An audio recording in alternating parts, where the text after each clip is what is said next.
simultaneous translation for whoever needs it.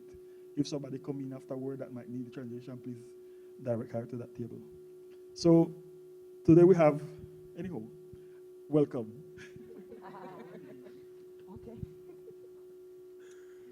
Okay, well, good evening to everyone. Welcome to this space. I really appreciate you take out a space of your time to be here. I really would want this space to be full, but I believe who is here is more than enough. And if you are here, it's because you are interested in education, especially in education for our children.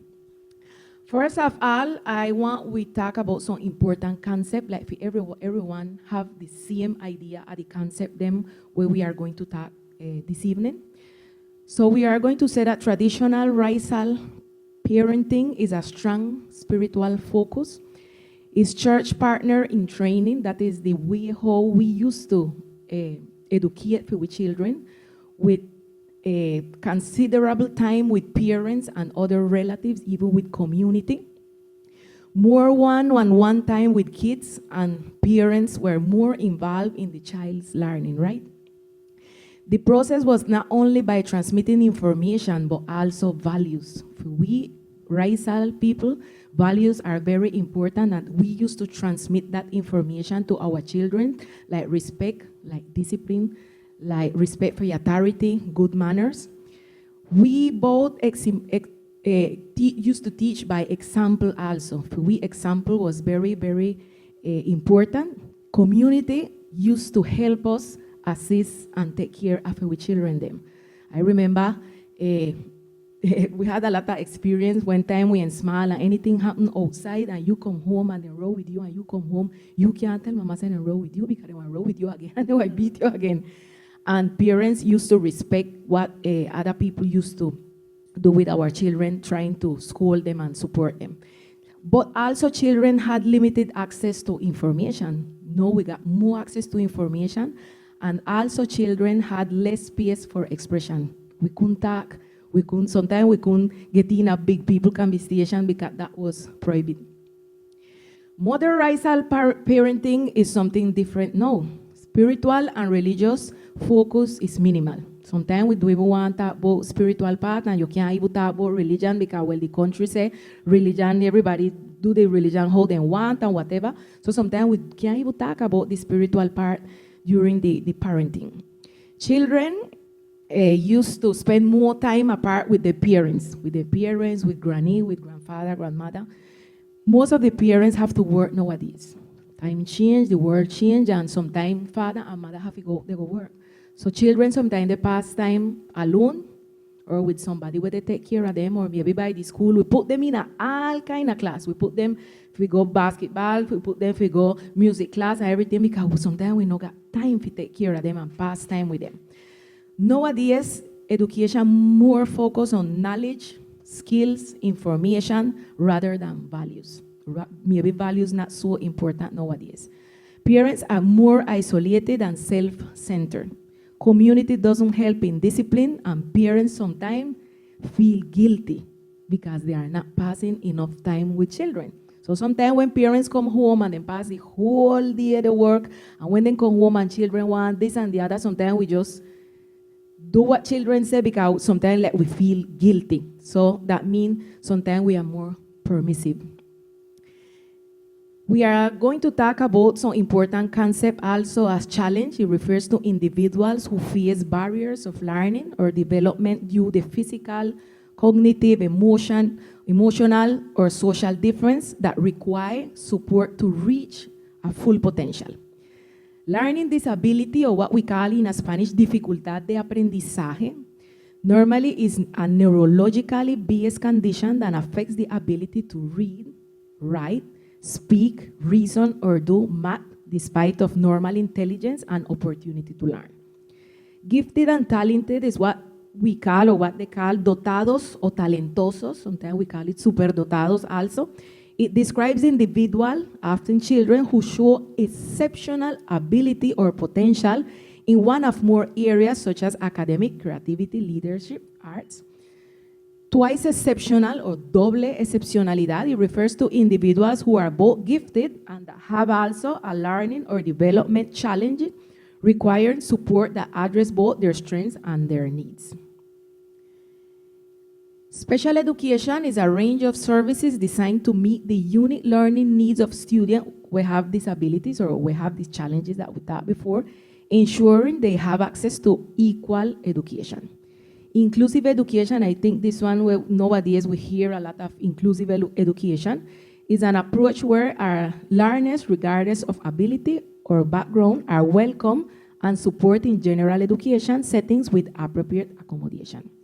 And finally, advocacy is the act of speaking up, supporting or taking action to promote the rights, needs, and well-being of individuals or groups, particularly those who are underserved or marginalized. So these are the terms where we want to put on the table because we want like everybody have the same idea of what we are going to talk. So today we have some questions.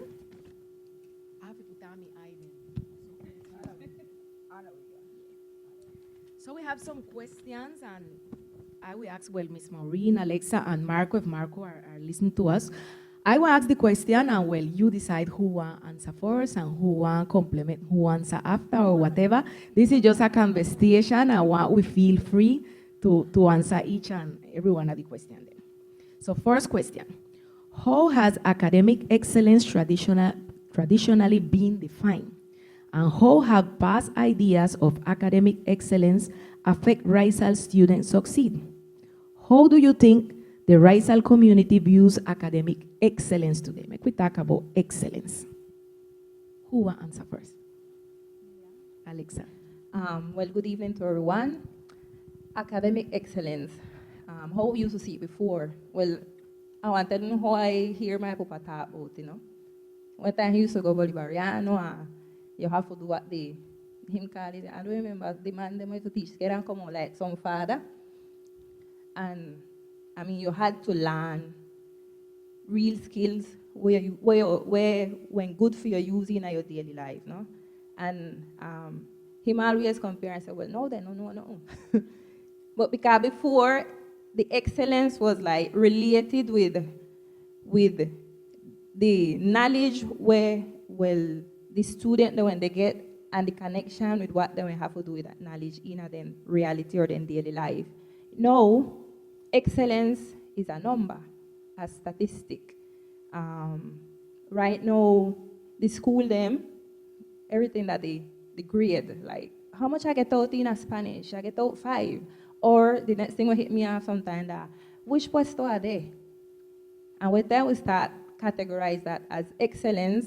Right, they know that we will last the aim.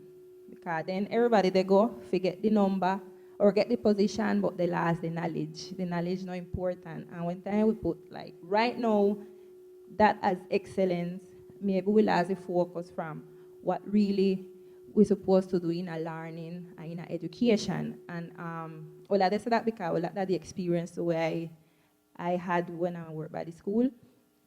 And even now, excellence, I mean, before excellence used to bring gratification to you. I that know from the psychological view. When you used to learn, you feel good. You understand? Now, if you get to excellence, you got stress. Because, no, if I don't get the 4.7, I want to be puesto número 10. I want to be in the 10 category, and either one, and my mama want to kill me. I can't go home and tell him, say, I don't know the number 3 or I don't know the number 2, because they're in a number 15. So when we got that now as excellence, we lost the view. And I think then there stuff we have to start, like, think about again and review what that important part in our education and what excellence is. Like, excellence is, they always, well, my concept of education is like the information what you receive, how that information got the capacity to make you transform your life to get one better quality of life. Transform the way how you live with the information that you perceive to get one better quality of life. Not just say, then give me the best ICFES or whatsoever, but the information that what you receive, you can use in your daily life. What that information good for? You can solve problem. You got emotional skills to stand up before the difficulties in my life. So for me, that's like something we have to think about with that about excellence. Thank you. It seems to be like excellence related to competition nowadays. Miss Yeah, the Maureen. competencies. I agree with everything what Alexa just said, and effectively, excellence nowadays is one of the things that is happening inside classroom. The children them have a double pressure. Then personal pressure on them, school put pressure, parents put pressure at home, society as such put pressure. Because all of us, we are ready, the last ceremony in school, everybody is waiting to see who got the first place or who got second. And some people are even getting disappointment, you know, when you say, well, my people never win nothing, so I never got. So we have to put the children then behind. And one of the things inside the classroom, for example, when we put that mentality as you have some numbers that them have to get to from 0 to 5 or from 1 to 10, children start to, not only that children start to strive to get that, but teachers as well forget completely, you mentioned the word, the other competencies them and the dimension of the children. So we are getting some, in a way, they said they're excellent, but they're excellent academically. But the other dimensions them that are around, they are nobody at all. I mean, which means that we forget, so we are developing. I love that word. Because when the children go to school, from preschool coming up, we are making up some children, you know. We are making, and we forget, we think, say, the children then from preschool, they are like big, small adults. So they have everything. Because they can talk, they know everything. And we forget, so we teach. Or we teach for one of these days and come to be the person what we want. What is the person that we need and what the person that we need out there? People that can be autonomous. People that can relate to whatsoever topic and can ask questions. You just mentioned it, you know. People that everything they get in hand, that they can ask what this for and why is this out there. And I think those are two essential things that we need to carry into the classroom. Children that will be ready to understand that there is failure. And that is very important because we put the children there like, no fail because if you lose it, I want to beat you or put class. And failure is part of it because when we fail, it helps you to be more creative. So the more you be creative, your mind going up. And that the excellence is a personal gain that you have for yourself. It's not a standard. We in the classroom, what we find out is that we have a set of people that put a lot of standard things, you know. These are the tests, and who pass this, they're good. Who not pass, they no go class, you know. Even this man, for example, I have a discussion, it's the same thing, picking up who will be the name to come in this school or go in the other school. And you make a standardized test. And according to your situation, your experiences, your what, if you fail that test, no, you can't come because you fail the test. And we're like, you fail math, so you can't come to the school. Like, excuse me? Who said math was everything? Who said biology is everything? Who said even English is everything? Language is not everything, you know what I'm saying? So you just can't cut off children just because of that. And many of times we forget, we'll come back in again into the classroom, teachers forget in the classroom that we measure the case them to the final part of it, like what the exam tells us, but we forget again to develop. So we are not making what we call evaluation formativa, you know, like we are farming or we are developing, and that is what you need to be looking at the case, and then forget about this standardized thing that at the end of it we make a big time test. We need a you and him understand, and if you don't pass it, you lose it. No, that can't be.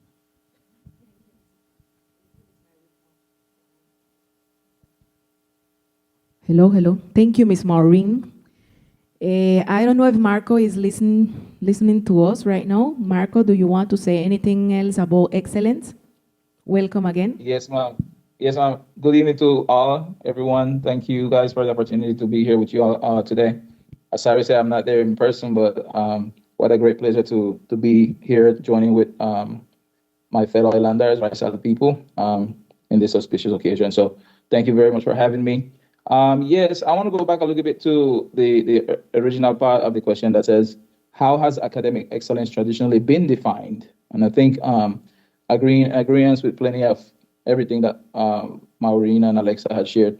But when we talk about defining excellence,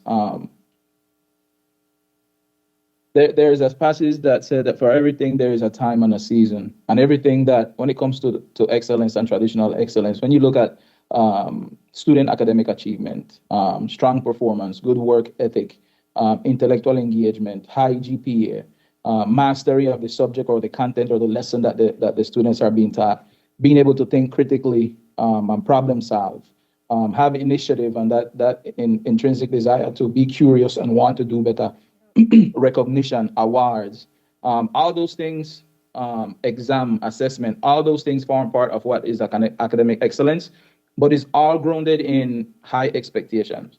And an example of high expectation is when I grew up and when When I think about academic excellence, I think about certain teachers, right? And curious enough, I have a message just now said Senor Idesi there. So Senor Idesi, shout out to you. A big hug and a kiss for you. But when I think about academic excellence, I think about there's so many components that determines the excellence of a child's academic journey. And it starts at home, right? Your parents. What are the expectations that your parents have for you as it relates to education? My mother always tell me, I don't got much for you, but the best I can give is an education.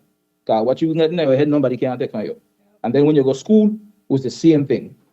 Senor Desi, Professor Adele, Senor Lesman, so many others that have hold us accountable to be the best we can be the best person you can be, whether behaviorally, intellectually, then hold you accountable for your learning. You go home, you have to read what you studied the day before and make sure you come back prepared. So I think academic excellence is defined as the high expectation that you have from all the stakeholders, your parents, your teachers, and the student themselves, and all the administrators.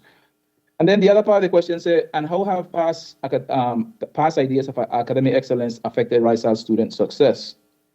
And we see the outcome, we see the evidence on the people who are here today, the people who are in the audience. Those high expectations has caused us to pursue the level of education that we have today. And we are the fruit or the result of those high expectations, right? And then the other part is to how do we think the Raizal community view academic excellence today? And I think that's where it gets tricky, right? Because then Maureen shared a little bit about how we see things today in the school. And what happened now, a lot of the concept and the things that Maureen mentioned there is they're just bad practice. Whether because the teacher, they don't know what to do, the parent, they really don't have the tools to support their students. And so you piece everything and you do everything as best you can, but you don't do anything well enough to add value to the student as a whole. So I don't think the standard of excellence has changed. I think the approach to reach that level of excellence has changed. And that can be for various reasons, and we'll get into that further into our discussion. Thank you, Marco. Thank you very much. Surely we live in a cultural and a contextual difference, and the rest of maybe the Colombia, continental Colombia. We have a different language, we have ancestral practices. How can we better identify and develop the talent and strength of our children, especially given the cultural and contextual difference that we are talking about between their needs and the current educational standards and goals? What we can do, and maybe I want to give Marco this time the first opportunity to answer this question.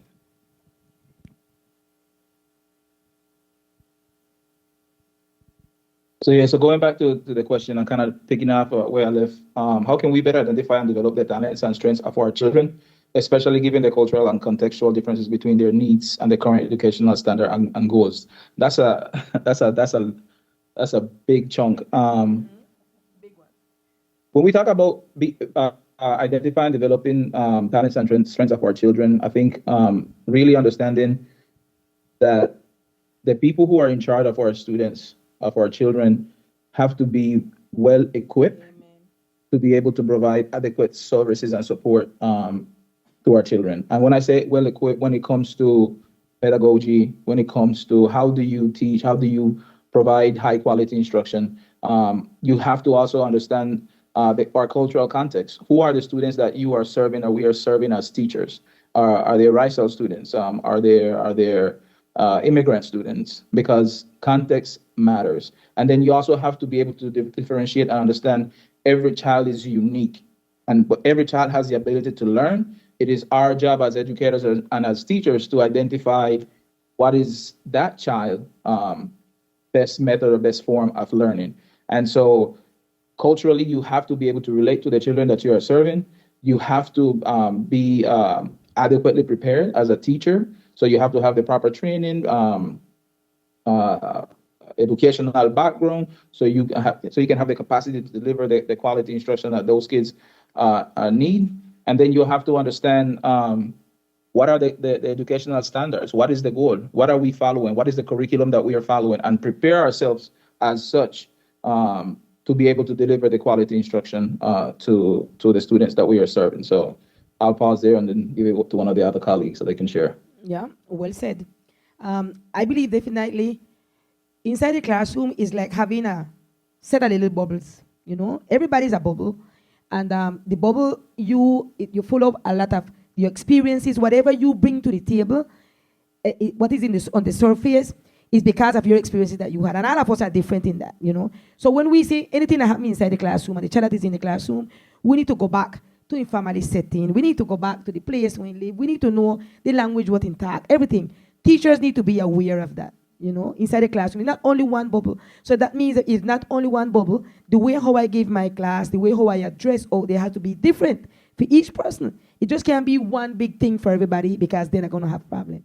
Second thing is that one of the things that we are facing in San Andres is that effectively what Marco mentioned is not only preparing ourselves for the person who are going in front, knowing that it's a different culture, it's a different language, it's a different everything, but understanding to my level of preparation, like academic preparation. So we need teachers now, I want to believe sometimes like double prepared, because when you go through like the normal one, then we just have to go to a place that majority of the kids them are similar and there is no other challenge in front of them. Maybe you can come up with the normal things. But when you are going to a set of people, population, like in San Andres, where we have a multilinguistic territory, multilinguistic kids, and even the classroom, then your preparation has to be like deeper in that. And not only in language, as I said, but in everything academically, for you to know exactly the methods that I'm using. And we need to update. That's what we are facing. We need to get updated with our methods, updated with the things that are out there so that we can get into these bubbles, break up the bubbles them, and find the kids because they are waiting for it. So I think effectively we need to prepare ourselves as teachers and have teachers with a mentality that they need to open up. Well, towards that question, I think within one country we're full of laws, no?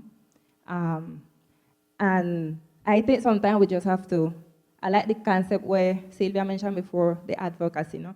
We got one pile of information. Colombia got one pile of laws. But we have to adjust. Then got one, what about el enfoque diferencial de derechos. I don't know if you know hear about it. And like the way how you see the perspective and the view, what you have to use to analyze each group particularly. In this enfoque, then like separate, like you got ethnicity, and you got the challenge kids them.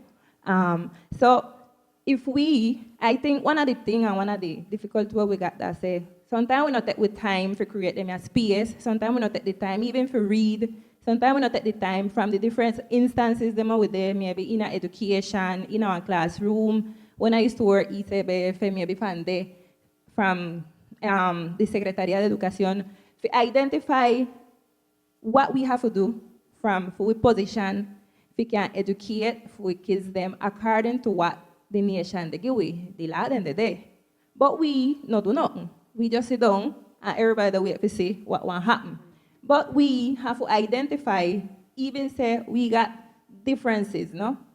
And for differences, we have received one different type of education. We can't just say, Bogota send information and we have to do it so because Bogota say we have to send information what Bogota say we have to do. No, we have to identify so we different Raizal people, identify say in our Raizal community, we might got picking with challenge. Maybe we got twice, how you call it, twice, Marco?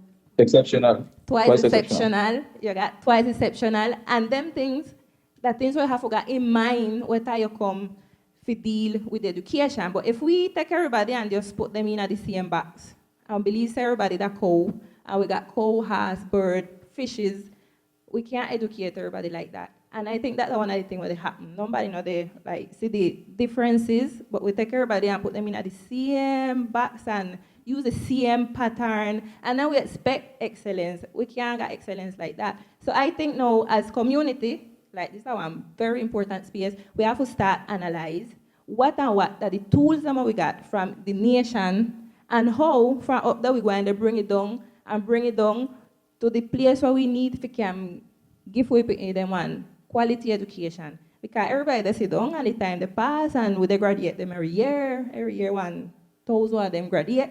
But then they're up to the level of excellence or reduce the graduate. Then so when they get Bogota or wherever they go, they knock them out up there. Ms. Maureen, you wanted to Yeah, say I just wanted to say that one of the challenge that we have and one of the difficult of teachers being stiff-necked, keeping down in believing that everybody's on the same level.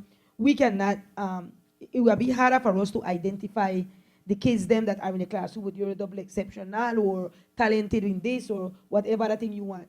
Because your mindset is so fixed on understanding that this is the standard, kids have to behave themselves this way. So if one is contrary or go, opposite to what I believe, we could be somebody that, no one again here we got baseball players going out, but we have kids that are showing out and coming up in a lot of things that could be better if teachers maybe would have identified them from when they coming down. We don't need to go to external thing outside for them identify them, but we need to open up our eyes for it in the classroom. If not, it's going to be hard for us. Very good. Well, Alexa touched a topic. One thing is the law, one thing is the school, and something else is what we are doing as parents. So I want to know, how can Raizal parenting practices today balance traditional raising custom, which highlight the importance of community, respect for authority, with the modern practices that encourage gentle parenting, emotional intelligence, and self-expression? What are we going to do as parents? We can start before Alexa start because she has psychology and she want to go back with it. When my children they were coming up, I have because they're big now. Every Sunday I used to exact home we went to church. And the third one was a little boy. One day decided and say, he must ask me a question. And he say, but why we have to go? Oh no, today I know going to church. I said, what you say? What you say? No, I know going to church today. I said, something. There is one thing in life. What you call it in Spanish, no negociable. Well, I know. No negotiable. I said no. And he said, but why? I said, because I said so. You're going. So I know I'm going to give no psychological explanation. I say, Fino, when you get big, you will understand what I say. But Fino, you're going over my dead body, but you going. I believe, no, you believe what I tell you. No. So I believe we really have to go back to them things over dead body. You understand my point? No point of foolishness. They ask, and why this? I mean, no got no type of explanation. No. I brought up my children them over some strong something like so. They're not give me no 2 and 3 and 4 and 5. But my teacher said, you hear what I say, and that's so. And if you not go so, I say under my dead body because I want to make him do it. So we need to go back to some of those practices. I'm not going to be to the boat. And what I mean to say is that we really need to go back to the time when I don't even know my mama. They call him Rambom to today. And that little Rambo no come for you, no free. It is still so. I have some of the people in my past, my mama will say, if she tell me sit down yet, I sit down. And Alina got 83 years and I got 50 years. And if she says sit down, I clear the front of whosoever, I sit down. You understand? Because I know what coming behind. And my mama she was the least one used to beat. She not used to beat me. Just sit down. Just see item. And done. You can say all the way. Everybody, just her eyesight, and I know well. I don't do today. I don't see she do like so. I say, Lord, if I go front of her, I would and close. You go change that and no. So then the thing is clear. So I brought up my children the same way. You don't come to me and thing. The way you dress, the way you talk, the way you do everything. We need to come back to those standards because when you got them standards and you carry it inside the classroom, teachers got less problem. You understand? Less problem. We don't have the kid who say, me sit there and tell nobody, sit down, how you have to sit down, talk, how you have to talk. No, because we know you got a helper at home. Teachers need helpers. And helpers know that they got one mother at home, parents at home. Where if I call today and I say, listen, Miss Idesi, I'm ringing yes this morning because ringing, you ring and come back and tell me. And listen to me, I have it in my classroom. The other day, just yesterday, for example, one of the kids coming and said to me, teacher, I don't like this new teacher coming because she want to scream up at people and they call people. I mean, said, well, she don't do nothing for me. He said, but you different. I said, different now. Because as we see you, we sit down. I said, well, you better know that. And I don't gain that, and not because, but I know you gain that on the way. Coming children need to understand that when you say so, that's all. You understand? You don't have to hit nobody and they put nobody. But if you get out of conversation, children already know that inside the classroom, if you don't behave and I call your parent, the problem because I want to say so. So we need to have like that, band again with parents that you can understand. But when the kids them understand the parent home, when you call them up and parent come up and beat you in front of them, we lose it. School lose it badly. So we need to get back to that where parent and teachers have the band and understand say the picnic understand say you go wrong, you're going bad because the mama coming up they come beat you. Marco, what do you believe about that? What do you believe about the balance between traditional raising custom and modern raising custom? Yeah, I think we need to have that Miss Alina come back a little bit, can deal with some of them nowadays. But I think the key word there is balance, right? And I think that's the challenge that we have in society today. When we talk about gentle parenting, with generation change, and I'm going to go back to Bible, like the Bible said that the generations are wickeder and wiser. So they're mischievous and then smart. And I think when we talk about balance, it's like eating a healthy meal, right? You have your protein, you have your carbs, you have your veggies, etc. You have a balanced meal. What happens with parenting, from my perspective, is that we pick up things and we drop things. Instead of we add to the tools and to the values that our parents have instilled in us. You can't be gentle parenting and take away discipline. You can't hold any accountable but not teach them. So I think that's the misguided notion, is that when we talk about these practices that we see in today's society, is we are picking up new things which are necessary and needed for the generation that we're dealing with, for the time that we are living in. But we can't forget about our values. We can't forget about church. We can't forget about instilling and holding our opinion accountable. Like you say, every Sunday, we see our children on the street every Sunday. They do X, Y, and Z, except going to church. We have lost our values, so our children are being raised without values. One of the things that break my heart is to see children of people that I grew up with doing and committing all kind of acts and violence, and no one says anything to them. One, because of fear of what's going on the island, and the behavior the kids are exemplifying. But back in our day, and one generation before us, they had this idea of a village where you better not do something on the road, because you don't know, say, you won't get it before you get home, and when you get home you get it again. And those things, we have lost those values. We've lost those things. And so, going back to the question, the keyword is balance, and we have a bad habit of picking up new things and dropping things that work and that have shown result, because we just want to adapt this new idea, or this new concept, or this way of doing things. There's nothing wrong with that, but don't lose the value side of it. Don't lose the things that we know that have worked, because again, we are witnesses of what those kind of practices and what those values did for us as adults today. So balance is important. This doesn't mean you drop what's right and just adapt the new thing. Okay, Miss Okay, Miss Alexa. Alexa, you want to add anything else? Actually, It isn't interesting. I'm I'm that's good.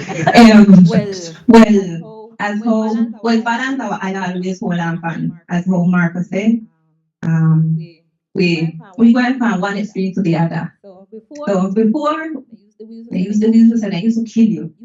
You do anything more than they keep doing anything with come across their hand, they knock you out with the spoon, with cut with anything if you hold the hand. And now you can't hit nobody who comes to this next street. You can't tell them not because them down with your fiscalia.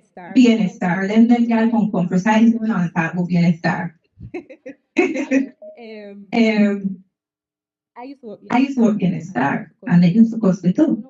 So no one, now no got the thing so. And but I know we got the thing, so I think now and lack of responsibility from parents.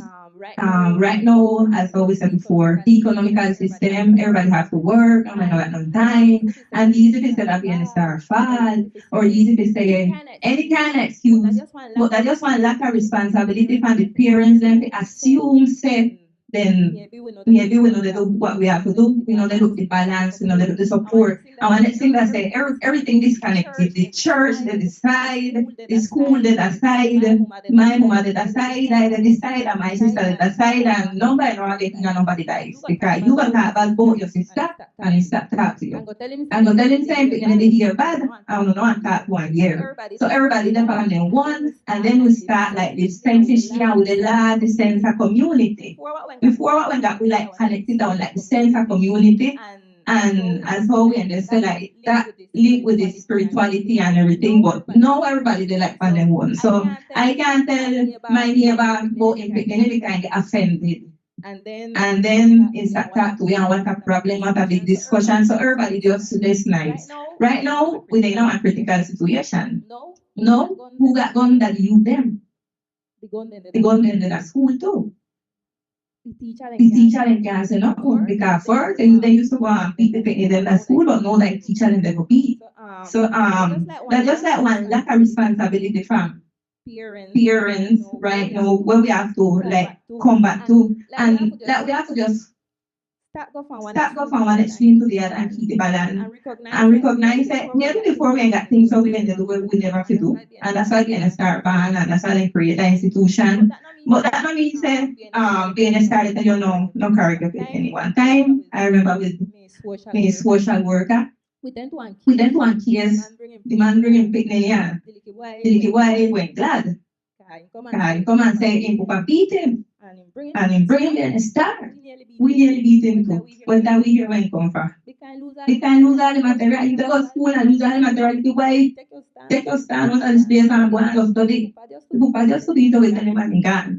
What people believe say being a star just there. No, they do not in a sense. But that's just like them things. We have to link back together, be community, receive advice, because nobody know the advice, nobody everybody depend on one. But the consequences then with the CPA, you're afraid to go by a road. No, you don't know when they want to shoot. You don't know if you want to be the victim. You don't know when they go steal. And nobody know. You don't know when that the parents then come. Had the opportunity to deal with the youth that were commit crime. And they had the card. Them don't even know why they do it. And when they come and the parents come, then they just how to justify why they do it. So them bad things we got we hold there. And then things we have hope. Just see how we understand because the consequences with the Africa. We then live selfishly, everybody find no one, but the consequences they affect everybody. I just want to add to that. Maybe part of what Mark mentioned. We talk about spirituality.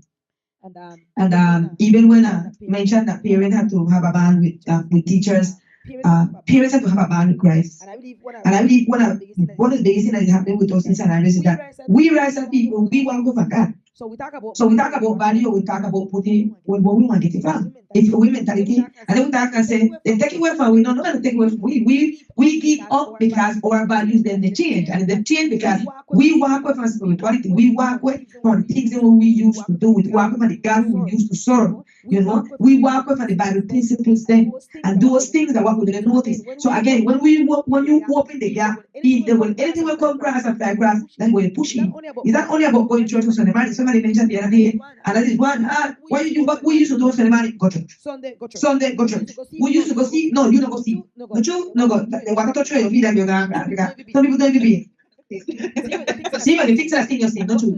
But today, because you get to the mentality of what I say, that I poor thing, you tired the whole week, okay, sit down and rest. I go in church, go serve, and make him stay at home. Well, you open up the gap, and you open up the gap for it, say, what come in front of the gap, don't the gap, everywhere else, and this thing done. Yes or no? Exactly so. So Saturday is the same thing. You go to all the days, it's the same thing. We mentioned before, our children in the evening, we got them in everything. Karate, you name all the other thing we got. No true? But we're going to visit Mr. We don't know who, tata who. So we never get no link with the world. People they need that we used to sit down with. I don't know about anybody, but I have a great grand uncle and all my majority of my knowledge I get it for him. Sit down, yeah, if you go back to all the world in time thing, people old people nowadays. For your past 15 they start calling granny. I should lie. They start saying we world. They don't want the most way. You know? So we need to really get back to those things because only, I don't want to say only religion, I mean spirituality that we carry with to that part. So in the major way, I know that people start come back again looking to spirituality, we can get this thing grounded. But without that, we're not problem. Miss Maureen touched a very special thing and is that we got a gap between generations. Yeah. So how can community education help bridge that gap between generations? And how school program can practically include Raizal culture, history, and language, because we need to build pride, support learners, and encourage meaningful learning. How can we do that?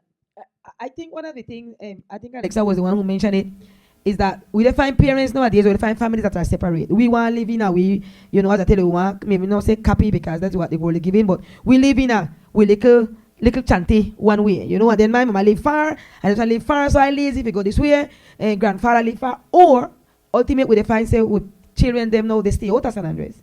So They don't got no contact with or grandparents or whosoever. So that gap in there, who could have filled it up with a be our grandparents, sit down and listen a little bit. Well, we hardly they got that because we don't got no grandparents. We don't got parents or don't got grandparents. No. Nobody sit down hardly with parents and talk, and grandparents is worse because sometimes even we as parents, if we go look for grandparents, sometimes we take it hard. Just one day of the week I got, my gosh, and if we go sit down with my mother the whole weekend, we go talk, and now go care if you go listen to him, that's one problem. You understand? We need to start take our children, them to grandparents, and to care, if you got great-grand, better yet. But make it intentional, I like this word, intentionally. Get up there, go visit, and not only go visit, but sit down and relax yourself and make it listen to how things used to go, make it ask questions. How we can this in school? We got plenty strategies where they try to bring in school. One of them is the Doctoral Raizal, where I know. Well, where is a book? And believe you me, literally, I want to know there. It's a book because that's not a function. That's not a function, you know. That one book. It didn't the school, but that one book. Because what I have seen that they didn't the book in the school years and I got it there. And then any teacher at all, no care where it come from, but a teacher from society and give say, you have to give something from this. No, that can't go so. Doctoral Raizal have to give to somebody when no. The Raizality, am I right or not? You can't pass down what you know got. That's not supposed to read one book and then pass on 10 book. No. So you got schools, for example, you have to pick up so what islanders we got the mentality of the Raizality and pass on. So what means we need art for we keep putting them out there to start go study to teach. We need some teachers in the school. We got some Raizal teachers in the school. And we need to start making it intentional again to the people they know say one of the career study, even though they don't pay good and the worst career if you pay down, but we need some teachers. We need some Raizal teachers in the school them. We can pass over for information to the people them. Because if not, apage vamos. Marco, what do you think about what Miss Maureen just said? I agree 1000%. I think just to add to that, there are a couple of things that we have to keep in mind. And we talk about define it in the word. At the beginning, you define the word advocacy. And advocacy is as people. We have to advocate for ourselves. But before I go to that, I want to back up on what Maureen said. Words matter. So we have to be careful of the word we use and the language we use when we talk, especially when we talk about tradition. And I would encourage us to change. When we say all people or old time things or old way of doing things, the first thing they put in and say, oh no, old. That no exists no more. You understand? And so what that does, it create a gap between our farmer generations to our current generation, and we they create that gap further and further and further. But when we use language like culture, when we use language like traditions, Raizality, values, these are things that you can't put stamp on that or stamp time on that, because Raizality will never change. Your culture will never change. It can go away, you can lose it, but it no one change, because the essence of culture and Raizality and tradition is embedded in the fact that it's consistent and it creates and it separates and identifies a group of people, which that's who we are, right? So words matter. So let's be careful to not use words that are going to continue to propagate the division, but to bring us closer together. And then advocacy. We have to advocate and we have to fight for the culture. We have to fight for our Raizality. We have to fight for the values that are still there, but they know they use them.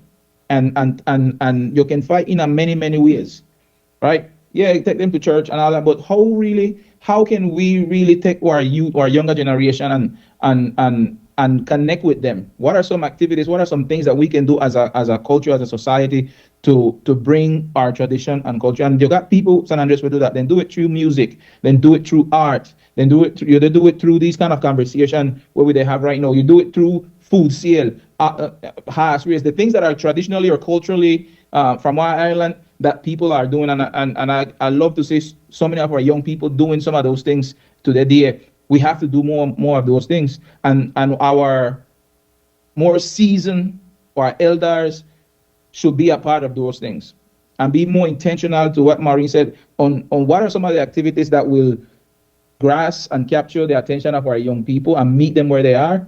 And we share that Raizality and those traditions and those culture with them. And every country, and I've traveled quite a bit, every country they are known for a set of standards and values that they have that identify them. And we are one of the few that we are not proud, or we don't have that sense of pride about our culture, for our language, for our tradition. And because we don't have that sense of pride, and when you have that sense of pride, you go to a way to do the things that represent you. You're not afraid to do that. I know if you do it from a condescending or aggressive, but you have to do it consistently and visibly. And what better time to do it than today, where you have access to social media, when you can promote all of those things. Yep. You know, but we have people who complain about what we don't have, but we don't take action to how can we help and how can we support. Because we did talk about education, but education just not only happen in the classroom. Yep. Education is not just up to the teacher. Yes, there are things that the teacher in the classroom need, but education happens everywhere. Education is learning. Having a conversation with someone and they learn. So you mentioned your granduncle. You can sit down and learn so much and absorb so much from somebody where we have so much experience in our life. You understand? So advocacy means that we have to fight. We have to fight, and that advocacy is everywhere in the United States. Here, I was sharing with the panel on the weekend when we met. I witnessed here how even in the public education, where all the resources come from the federal government for all the public schools them. But they school them in a more marginalized community, then get less of those resources. And the reason why they get less is not because the resource is not there. It's because there are people who in upper middle class who understand the meaning of advocacy. When we elect our officials, we elect them with an understanding that there is a need that our community have, and we want to go out and vote. And we're going to hold you accountable if you do the things where we vote you for. And no worry, we want to pressure you to make sure we see those things come to happen. And when those things not come to happen, the next election again, we go back and we vote for somebody else who will do that for we.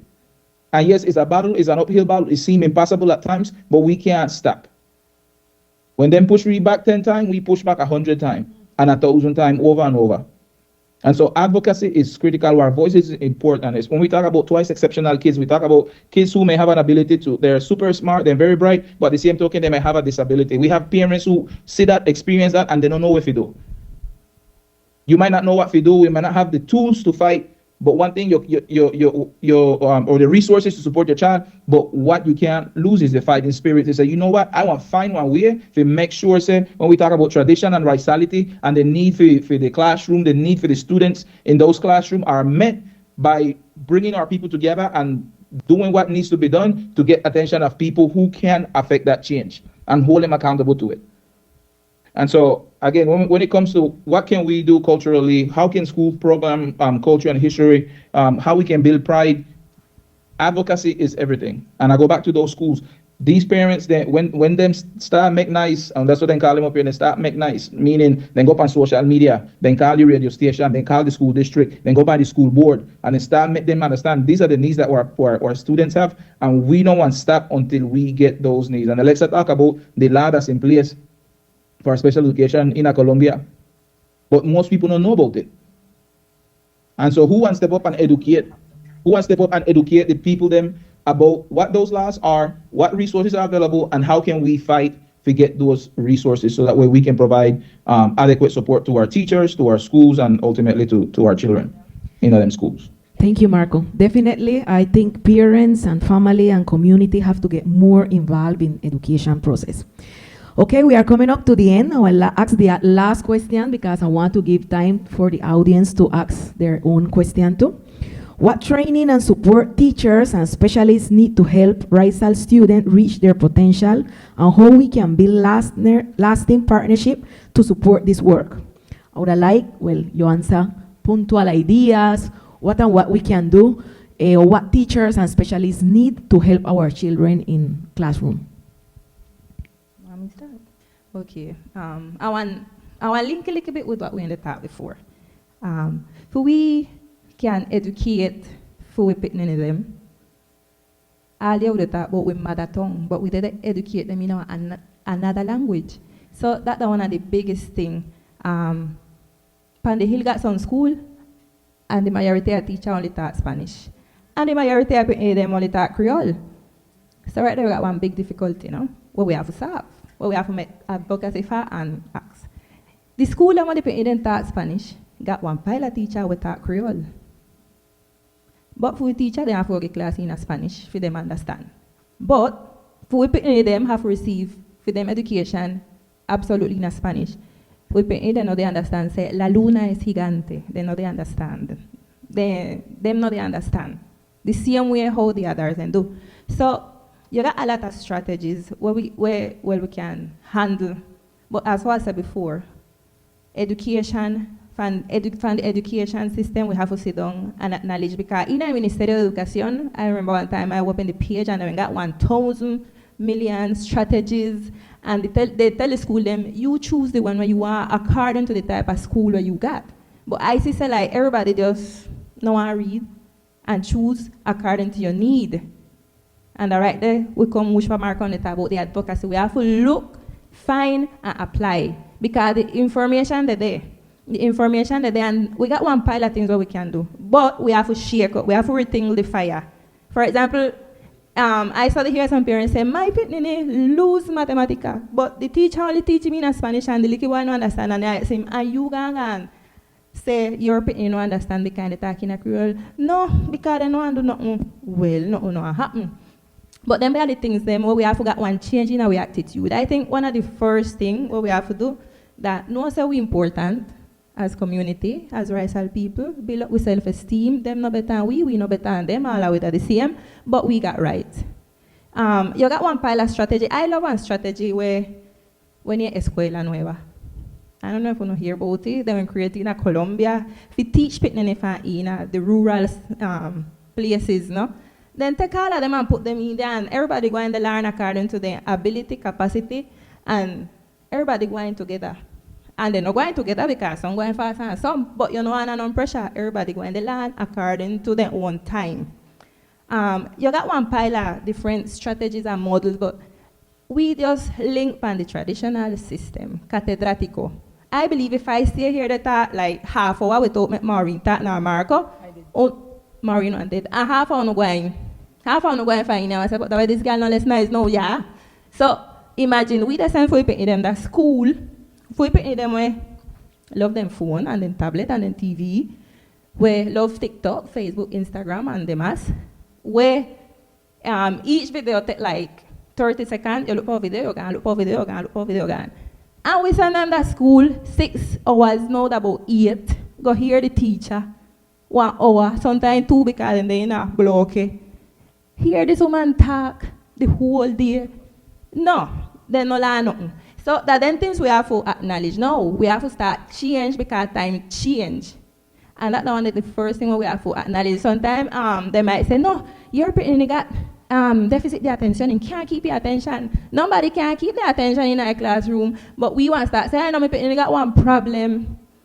You got one problem now for carry neuropsychology, neuropediatra, neuro everything because you can't keep your attention. Nobody can keep the attention in our classroom. They hear one person that talk 1 hour, but one subject where I really know they understand because they're in Spanish too.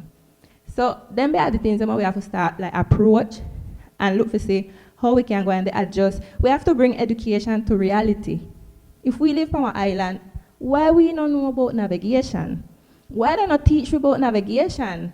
What will happen now if we have to go out there swim? Or we have to take one boat and paddle? How we going? Some of them don't know if we swim.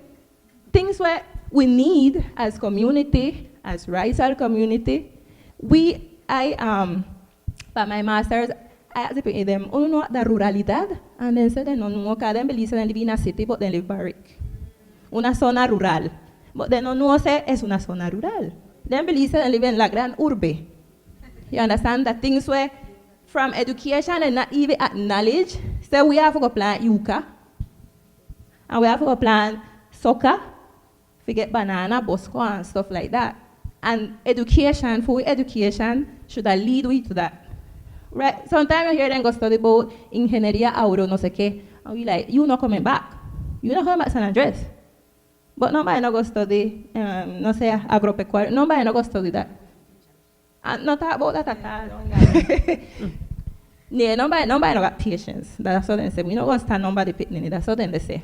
So then there are things that we have to think about, like education that lead we and they connect with one reality. No. First time we used to get culto. We used to connect with spirituality. But no culto. We barely pray sometimes. Because how Silvia said, de la hace, estamos en un país de no sé qué, libre expresión, ta, ta, ta. But in spite of that, what we have to know that as community, spirituality that one have we banner. And we can say, in my school we pray because we the Raizal people and spirituality the part of we. But by we no want to shake up, come out and talk, we prefer stay behind and look for see what the one under the front one say, and when he says so criticize him.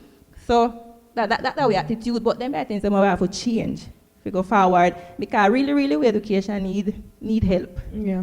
I believe holding out what she just said. I love this slogan one time. I don't know Mr. Sars, I don't know if it's yours. But they want to go on slogan that say, big up your culture. I think we need to start from there. We need to big up our culture. Build up with self, know who we need to start teaching people them what for we culture. Because when we do that, we can do all the things where Marco said. Get on TikTok and do, but for people then they get on TikTok and they get on other place them, but they want to do in Spanish. So when I know who me and I know what I got important, then we want carry out to all them the activities, and put them out there on the media, because they don't do it already. We need to put them on the media with thing.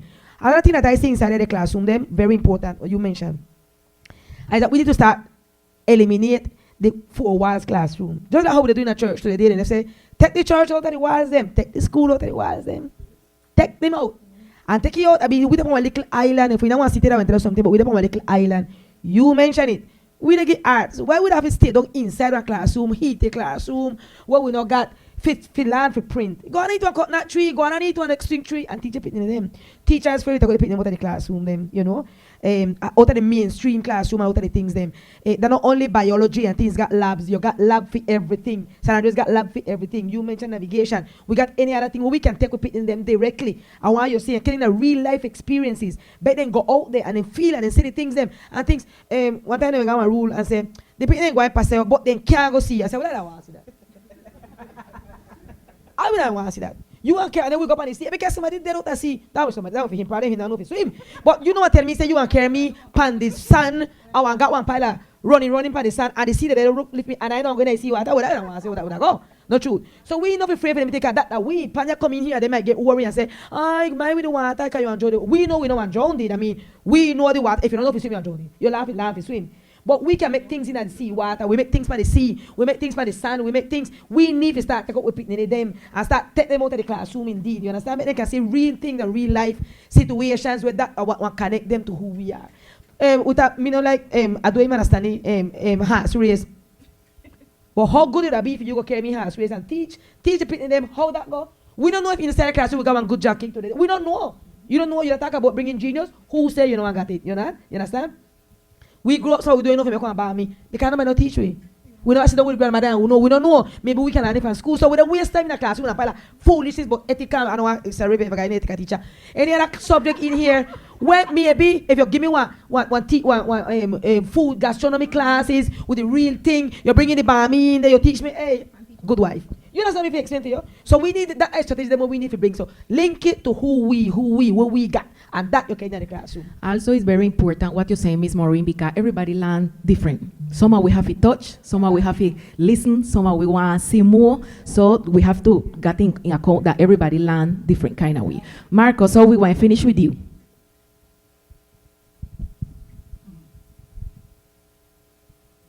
You want to say something else, Marco, about what we are talking? No, I don't have anything else to add on this one, so we move on to the next one. Yeah. Well, Marco, that was the last one. That was the last one. So, well, thank you very much. I want to give the opportunity, maybe only 1 or 2 or maximum 3 questions, if anybody have any question. Okay. Oh my God, 1, 2, 3, 4 questions. Okay, we got 4 questions.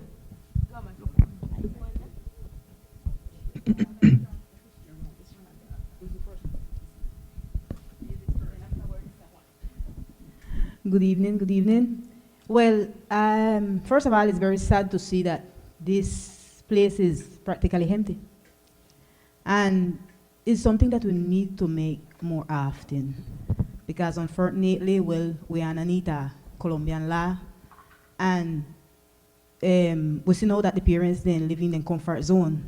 It's very easy to, well, make we get them the cellular for them keep still. Yeah. Unfortunately, and well, when through this style of life, both mother and father have to work through the course of life and things like that. And nowadays, few the grandparents them would mind their children. Thank God I have the opportunity I raised with my grandparents and I know for make by me. Thank you, Jesus. But we need to have more meeting like this to apply what we get, because the little bit where I get, because I stuck in my 20 and I'm not moving from there. This baby no one get it if we not teach them it. You understand me? And then we're obligated to believe what outsiders tell them, because that is what happened. Education is the key. And if I know got it to pass it to them, then what? They want to do it right there. So I believe this place should be full, and we should have more time like this, and even come and tell them, well, one day today, but make we teach you nothing but flitters. Yes, sir. Understand me? So we have to learn to apply it. And I want you to know a secret. When you put the grate you got in the pillar case and put it in the dryer, you squeeze it better. Who is the next one? Thank you very much, Mr. Juan. Remember that we have, this is one of the voices of emancipation. We're going to have more of these spaces, so just keep on. Yeah, we agree, but right now, at least accompany us during these voices of emancipation, and then make we go the pressure for more and more spaces like this. Mr. Juan. Yeah, very important, the conference, the information given concerning the historical background of the Raizal people. I would ask a question regarding culture and education. Where is the Raizal Transition School? Who can tell me where is the Raizal Transition School? Thank you for reminding me, sir, I forget that.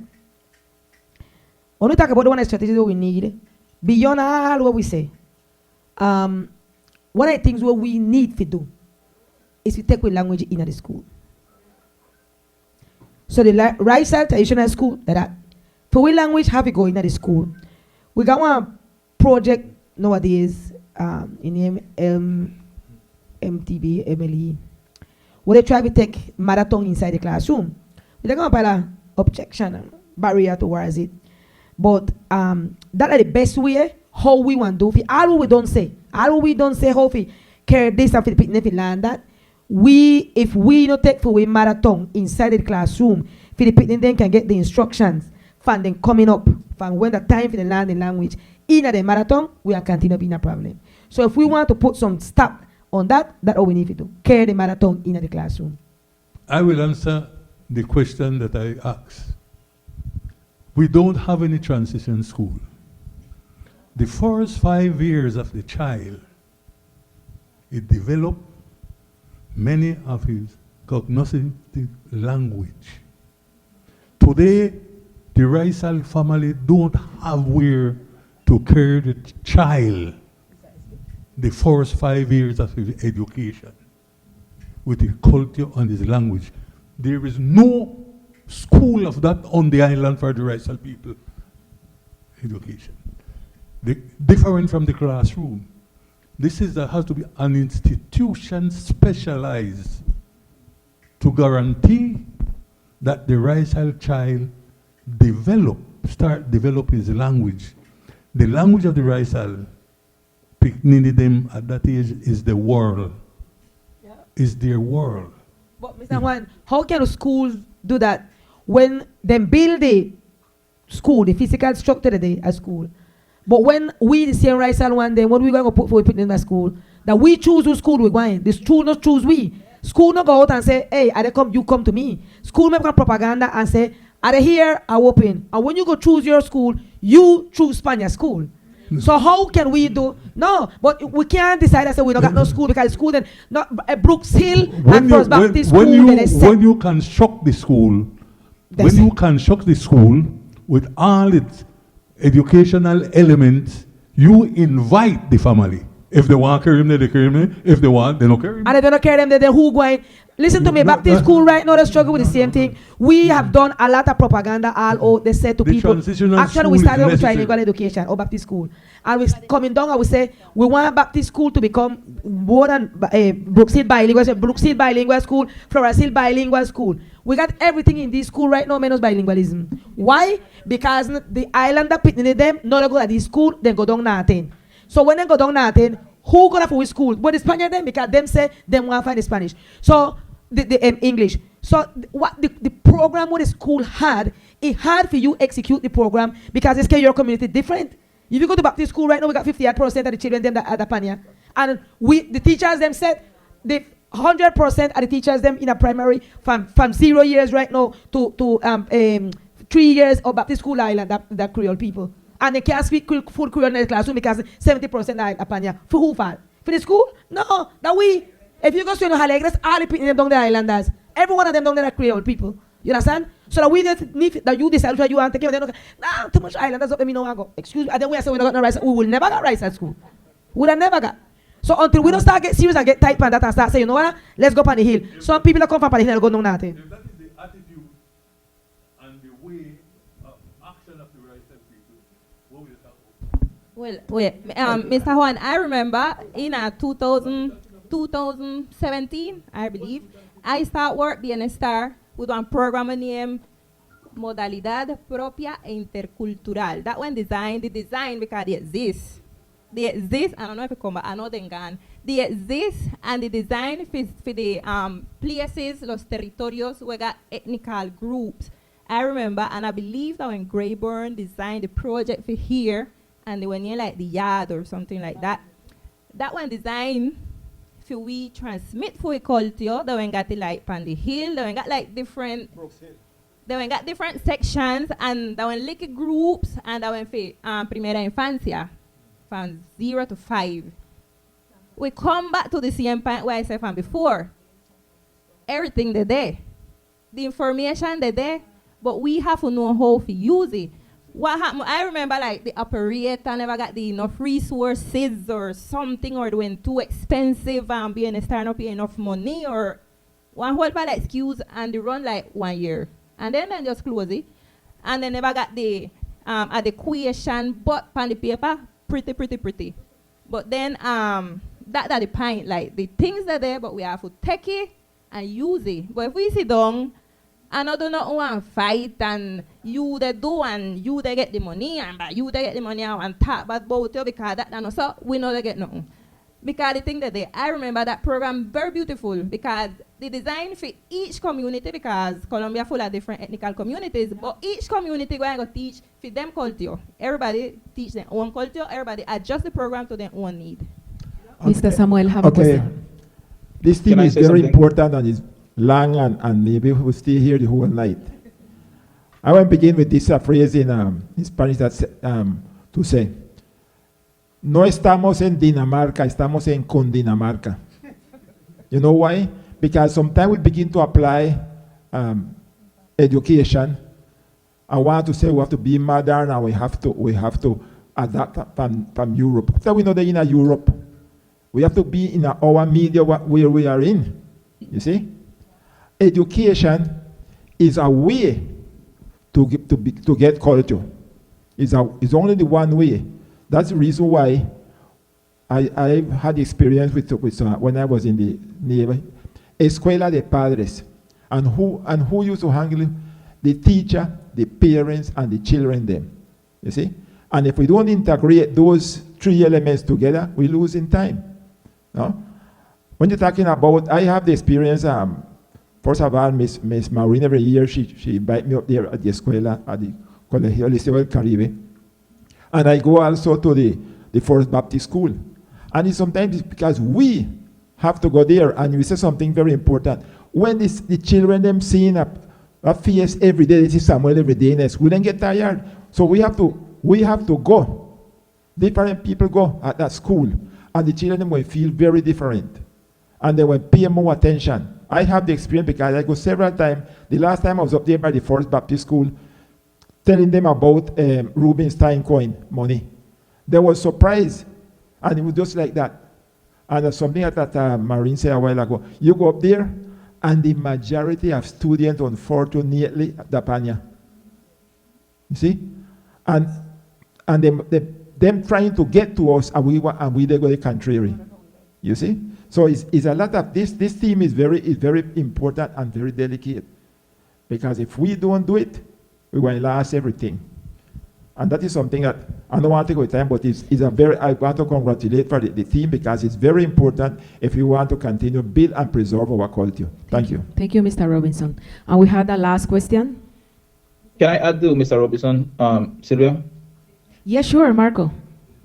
Yeah, so Mr. Robinson, I don't know you, but thank you for the question. I just want to stamp your question is the beginning of advocacy, right? Where you have a different perspective. We sit here and we talk about all these strategies, all these things that we need to regain our culture, our vitality, things that we need to do better, resources, train teacher. Alexa talked about one of the law that was publicized, where Colombia has in regards to special education that most people don't know about.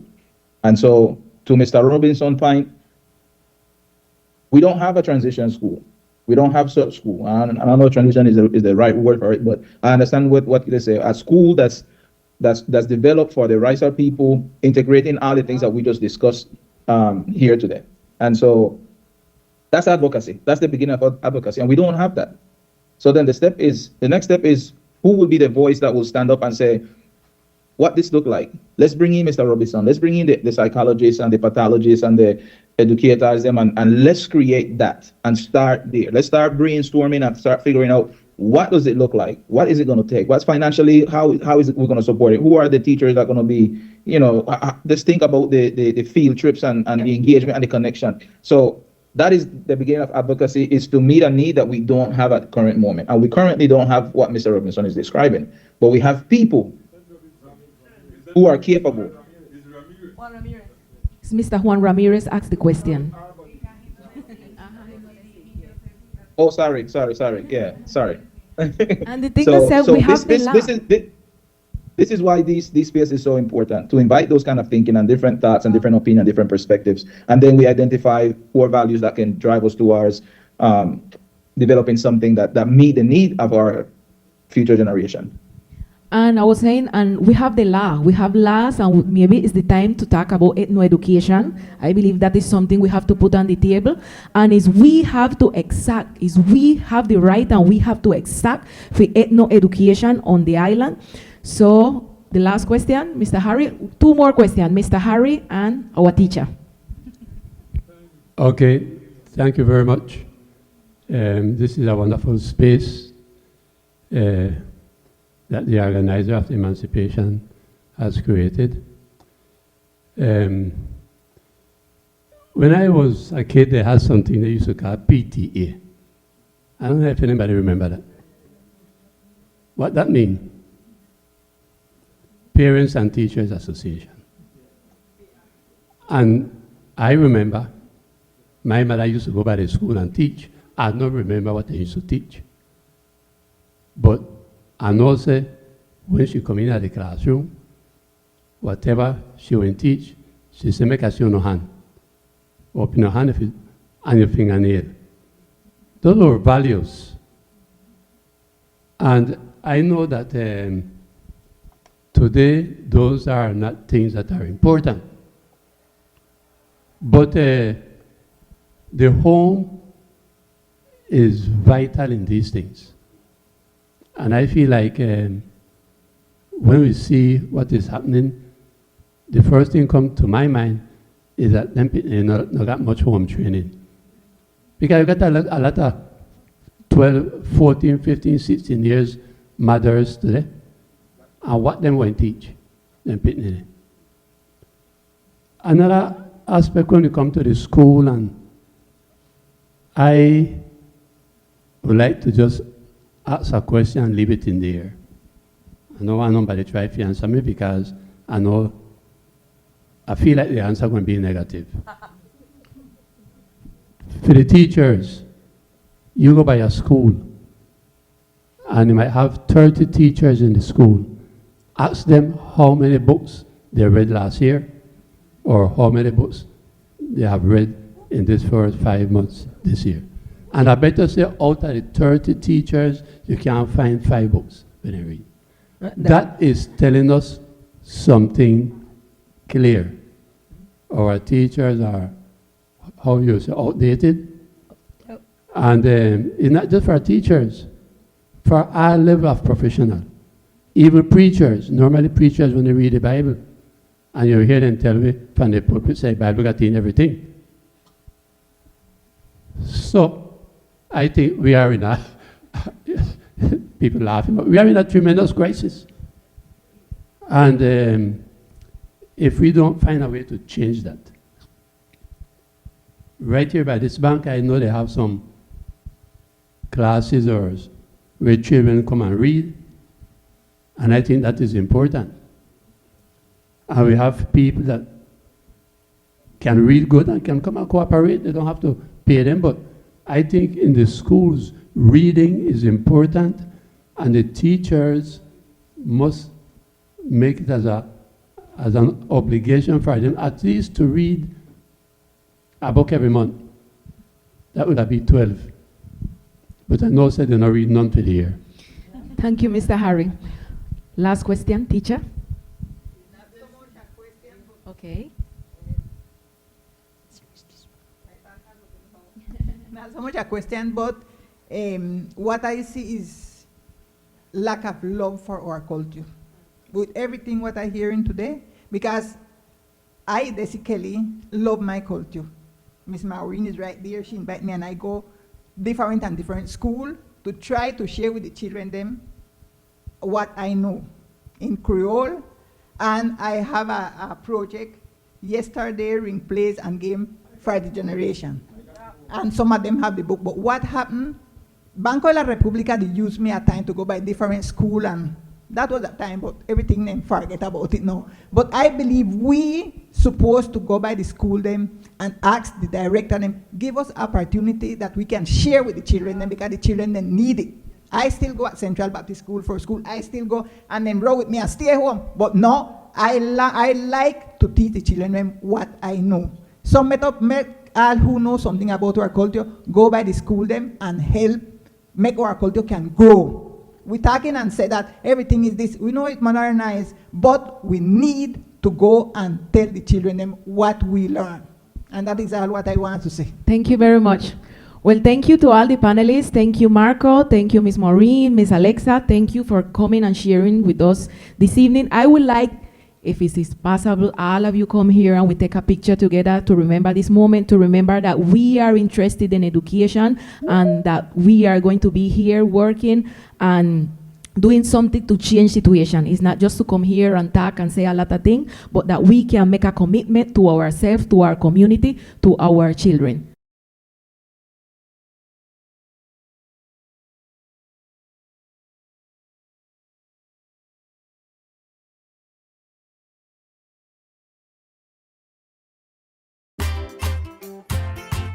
In the heart of the island, in a very special spot, underneath the root of one tamarind tree, the first free African descent people learn to read and write.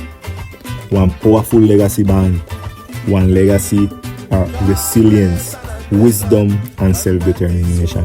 During Emancipation 2025, join with the Baisa Emancipation, one journey to Raizal people, knowledge and wisdom. Join us. Voices of Emancipation. Let's reconnect, reflect, and rise.